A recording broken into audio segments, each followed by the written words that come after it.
कभी कभी ना एक पूरी की पूरी महागाथा बस कुछ पलों में सिमट जाती है।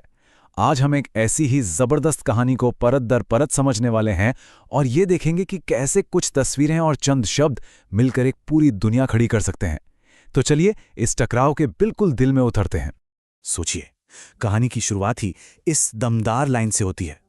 ये एक लाइन ही हमें उस महाकाव्य के स्केल का एहसास करा देती है जिसे हम देखने वाले हैं।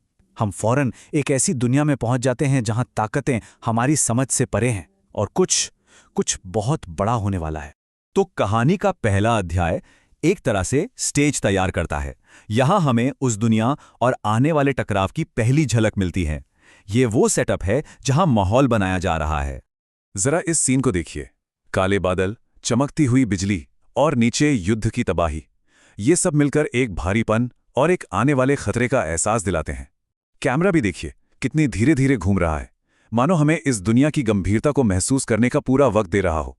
तो इस तूफानी मंच पर आखिर आने कौन वाला है? यहीं पर कहानी दो बिल्कुल विपरीत शक्तियों को हमारे सामने लाती है।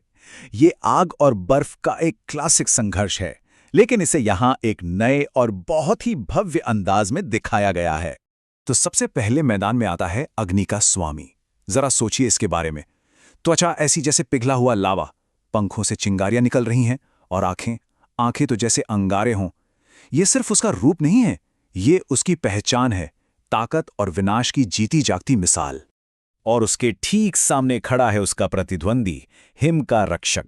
इसकी बनावट देखिए, क्रिस्टल जैसे नुकीले कांटे और सांस से निकलती हुई बर्फीली धुंध। ये आग का बिल्कुल उल्टा है। एक ऐसा टकराव जो सिर्फ देखने में नहीं बल्कि उनके स्वभाव में भी साफ झलकता है। ये स्लाइड इस बुनियादी विरोध को कितने शानदार ढंग से दिखाती है ना। एक तरफ गर्मी और विनाश तो दूसरी तरफ ठंडक और स्थिरता। इनकी बनावट ही इनकी कहानी कह रही है।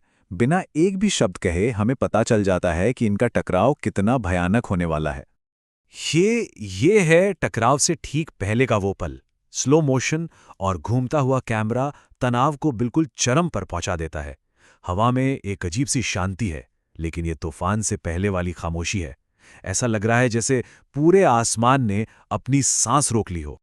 और अब यहां से कहानी की रफ्तार पूरी तरह बदल जाती है। हम सीधे एक्शन के बीचों बीच पहुंचते हैं। अब से तनाव सिर्फ बढ़ेगा और टकराव अपने चरम पर पहुंचेगा। और पहला वार होता है। आग और बर्फ टकराते हैं और आसमान भाप के एक जोरदार धमाके से गूंज उठता है। यह सिर्फ एक हमला नहीं, यह एक ऐलान है कि जंग शुरू हो चुकी है। और ये भी कि ये दोनों ताकतें एक दूसरे के बराबर हैं। ये लाइन इस लड़ाई को एक नया ही मतलब दे देती है। ये कोई आम झगड़ा नहीं है, ये प्रकृति की दो आदिम शक्तियों के बीच वर्चस्व की जंग है। सवाल ये है कि इस आसमान पर राज कौन करेगा, और इसका फैसला यही लड़ाई करने वाली है। यहां लड़ाई की रफ्तार और उसकी क्रूरता को दिखाने के लिए एनिमेशन का क्या कमाल का इस्तेमाल हुआ है। तेज कट्स हमें हर वार का एहसास कराते हैं और मोशन ब्लर हमें उस मुकाबले की स्पीड में खींच लेता है।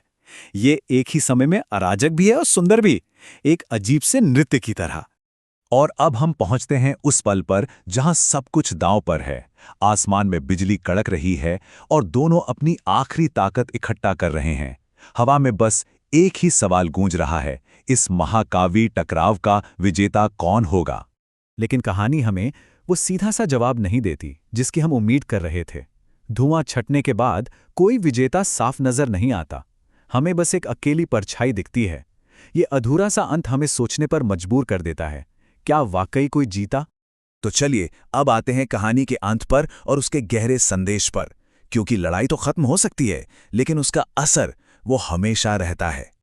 ये आखिरी लाइन इस पूरी गाथा का सार है, उसका निचोड़। ये हमें विरासत और कहानियों के अमर होने के विचार पर लाकर छोड़ देती है। और शायद यही सबसे बड़ा सबक है। जीत या हार से ज्यादा जरूरी वो कहानी होती है जो पीछे रह जाती है। और हम इसी एक विचारोत्तेजक सवाल के साथ इस विश्लेषण को समाप्त करते हैं। ये कहानी हमें सिखाती है कि शायद हर संघर्ष का अंत एक साफ विजेता के साथ नहीं होता। कभी-कभी कहानी खुद ही सबसे बड़ी जीत होती है। इसके बारे में जरूर सोचिएगा।